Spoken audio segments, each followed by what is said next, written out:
Hello, it's Joe Reis. I'm here to talk to you about why data engineering is the foundation of data-centric AI.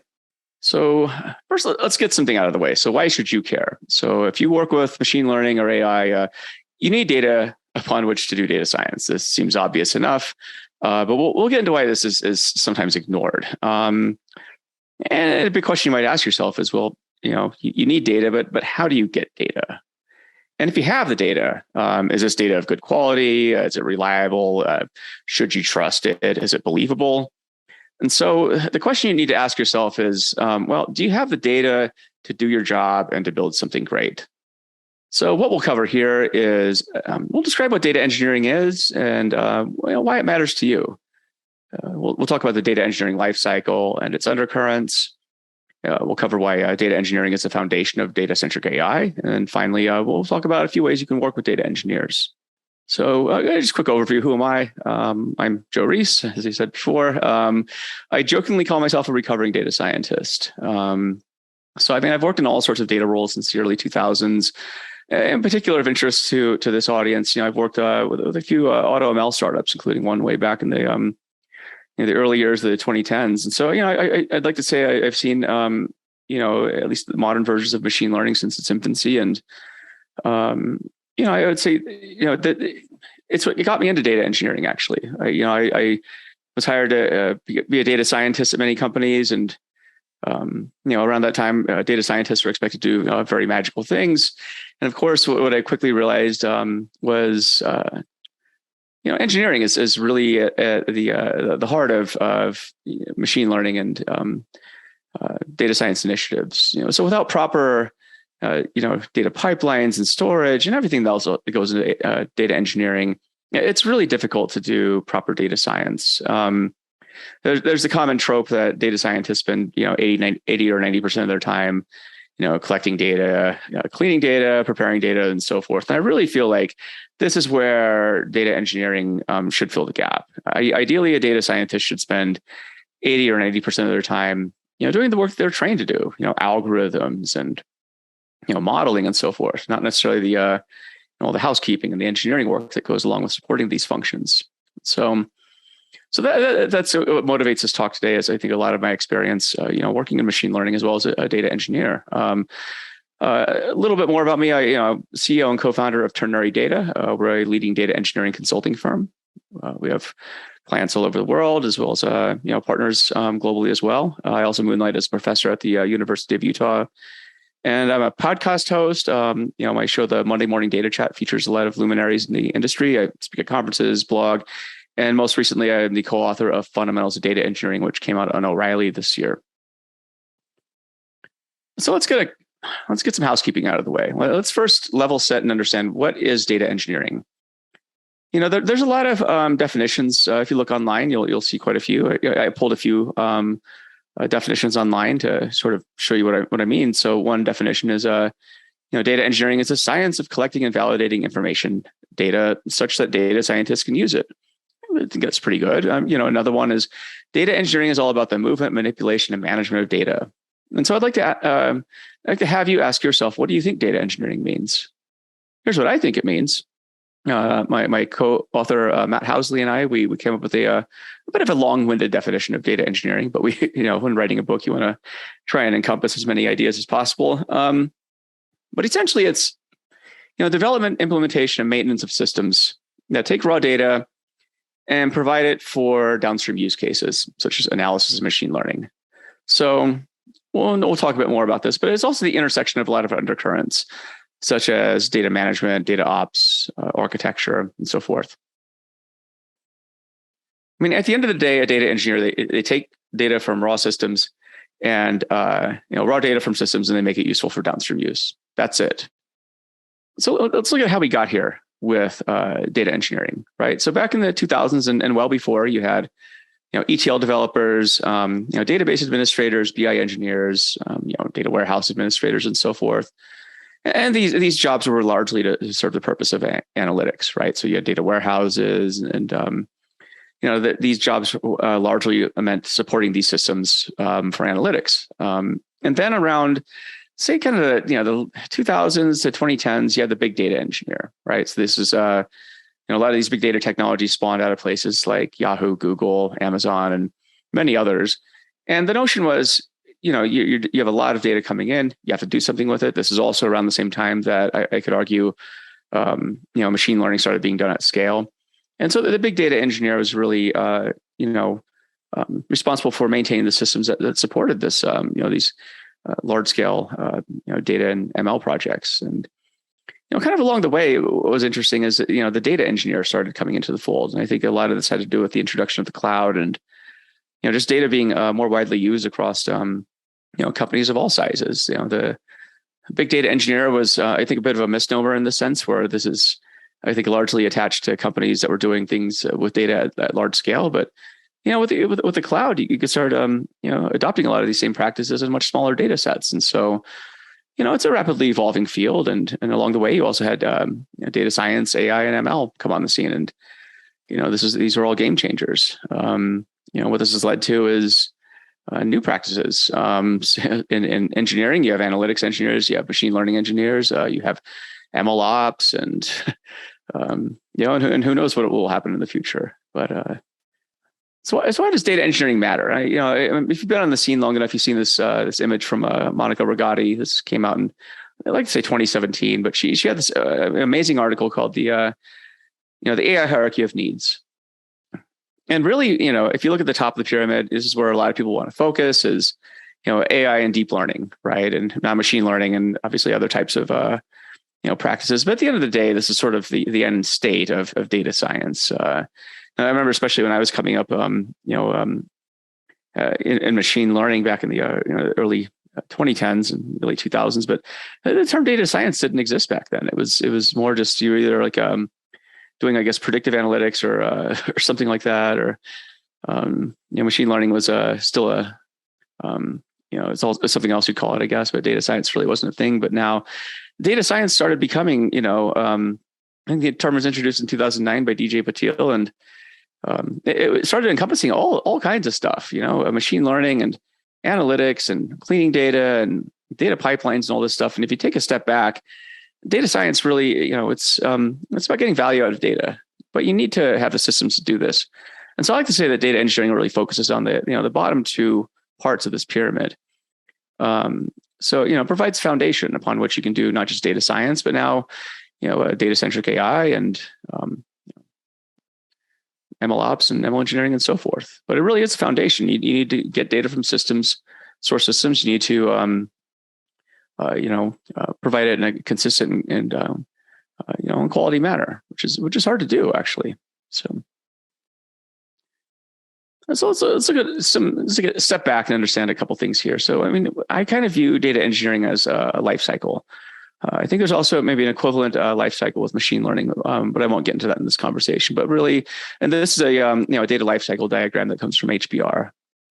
You generate data, data is collected, processed, stored, managed, analyzed, visualized, interpreted, right? So this data lifecycle talks about something that's probably more related to analytics, right? Step 6 and 7, analysis and visualization and interpretation. That's classically what a data lifecycle would achieve. But now with machine learning, a lot of change. I could argue that this doesn't go away. You've just added, maybe a few, tangents off of it, I suppose. So you have machine learning and AI and so forth, right? So the data lifecycle has gotten a lot more complicated. And I would say, the data engineering lifecycle has always existed in some form or fashion with this. It's just, maybe it's part of the maybe it's steps 1 through 5 or something like that, right? But let's look at this. One of the big ideas in the book was the data engineering lifecycle.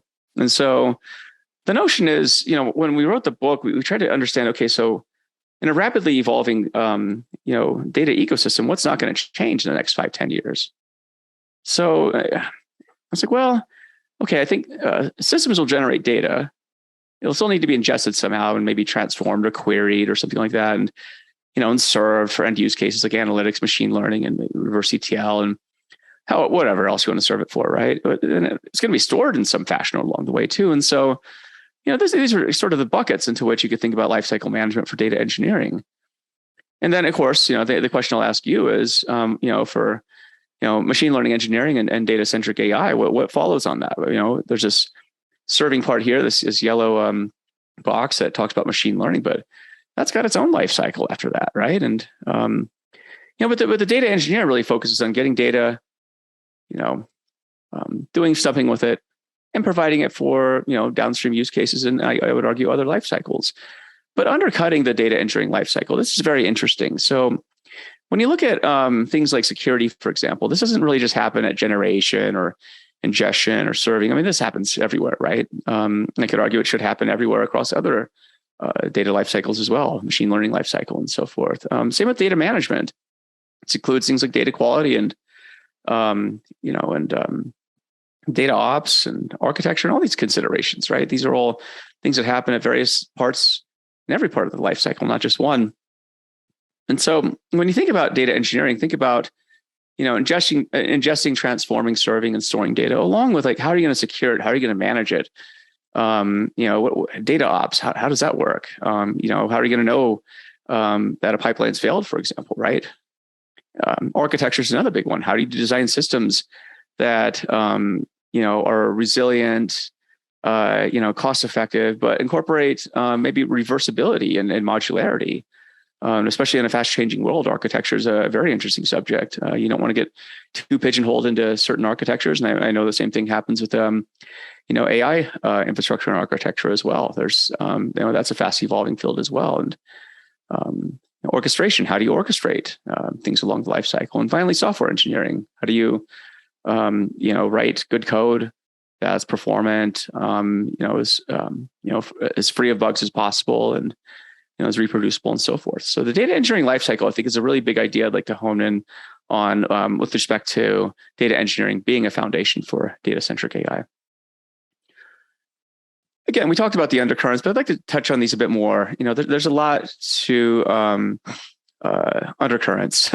So security, right? These are access to data and systems, data management. This is a huge topic.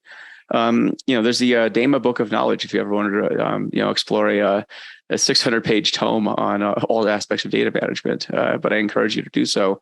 It has a lot of best practices that I think apply both to data engineering as well as analytics and machine learning.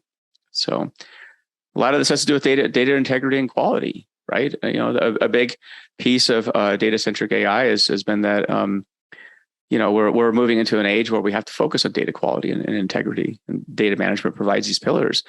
Data ops provides the pillars of also of governance and observability and monitoring and incident reporting. It's very similar to what DevOps has done. Architecture is about analyzing trade-offs, designing for agility and adding value to the business, right? And orchestration, is how do you keep everything moving together in a coordinated workflow?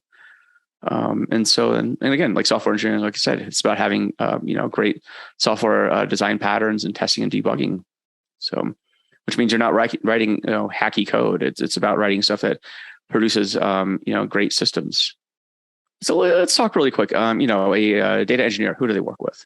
Well, upstream, they're probably working with software engineers, application developers, product managers, project managers, and so forth. These are the people that are usually providing them data and or requirements, for what needs to be done with the data. Downstream, they talk to analysts, data scientists, ML engineers, and ML ops professionals. And so, as a data engineer, your job is you sort of sit in the middle. You need to understand the data that's provided to you and how that happens. And downstream, you need to understand what do your stakeholders need. And so then you're also talking to the business. This could be executives, stakeholders, or similar. These are the people who are usually making budgetary decisions, about how data is being used, and strategic decisions about how, these data products will be deployed. So it really helps for you to understand, whether you're a data engineer or whether you're, on the machine learning side, but who are your upstream and downstream stakeholders, right? And also pay attention to who's writing your checks at the end of the day. This is something that I see a lot of engineers and data scientists, often ignore, and often at their own peril. So some of the challenges with data-centric AI, right? It's just the reality of data. It's messy. It's often hard to get. It's obtained and maybe served inconsistently, right? I mean, you have no guarantee of how often data is going to show up or in what form.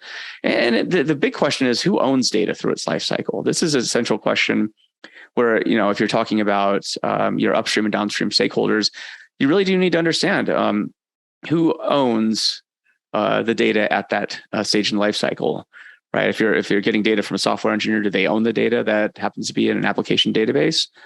Where is that chain of custody? Through the life cycle of that data as it's moved through different systems, and finally, who owns the outcomes?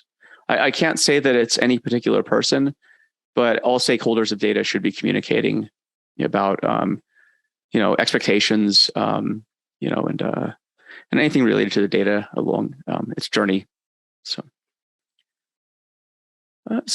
why is data engineering the foundation of data-centric AI? Well, I mean, as Andrew Ng pointed out, in his article about data-centric AI, is that AI is no longer just about algorithms, right? I think we've moved beyond the point where, data science is completely focused on, algorithms. It used to be the case where algorithms were king, and I remember back, in the early days of kind of modern machine learning, where people would, say it's all about the algorithms, so we just need to throw more data at the problem. I think now it's maybe that's somewhat true, but the recognition is also that we're moving beyond that, right? It's more about what data has to go into the algorithm, and is this the best data for this algorithm? And also, how do I reliably get the best data on a continued basis? This is a challenge I had in my career working with machine learning products. Is often, our company was based upon getting unseen data sets and making predictions on them. Usually tabular data, somewhat semi-structured data, but this is a hard problem. When I got into this back in the early 2010s, it was that was a hard problem back then, and I realized the algorithms, even at that stage, that was Alicia worries. I think this is before deep learning. We're doing stuff based on support vector machines and more tree-based models. But the challenge was always, okay, I get a data set from a company. No two data sets are alike. Typically, data is, especially when talking about tabular data, it's got all sorts of quirks in it, right? You got to understand, this is human generated data in tabular form. That are structured oftentimes by, maybe DBAs, right? And maybe data quality checks are or not there. You just never know what you're getting. And so data quality is one of these things where I would say it's lack of data quality is a rule, not the exception in these circumstances. And then the next part is, well, how do I get the data in a reliable fashion, right? So you couple this together, and it's like, if the goal of data-centric AI is to focus on data, then the goal of data engineering is to provide the highest quality data in a reliable and consistent manner. That's the bottom line. Good data engineering enables good data-centric AI outcomes. I would like for you to think about when the opposite case is true, actually. So, I guess, think to yourself, when would there be a case when you don't need quality data, and you can simply throw algorithms at the data? So let's just kind of talk about some ways that you can work with data engineers. I'm assuming that the audience is, kind of leaning more towards machine learning practitioners and so forth. And with me having sat on both sides of the spectrum, I can kind of attest to some ways that I found my role to be successful. And in my consulting practice, when I see data teams working together, I can echo a lot of these practices are ways to be successful. And so, again, focus on outcomes, right? At the end of the day, you're building a data product of some sort, right? So focus on what that end-to-end data product looks like. This also includes the workflows that produce that product, but focus on what's it supposed to do, and make sure everybody involved with the data knows this. The worst thing you want is for people who are responsible to get you data to really not know or probably not care about what you're going to do with it. Like they should at least know, what you're trying to do with this data product. On that note, use data contracts. So data contracts are really a way of enforcing predictability and expectations with the data that's being provided to you. So this could just be as like, I need data, maybe once an hour, and it needs to take this shape of form with this schema, these value types and so forth. If you're dealing with images, at what rate am I getting images? What are the sizes? And so forth. But really just make sure that you set expectations with your upstream data providers, typically data engineers, about what you need. And I'd also say set tests and automations in place to trigger notifications when data contracts are being violated. This is another big thing. Understand where you operate in the data lifecycle and how the data engineering lifecycle works.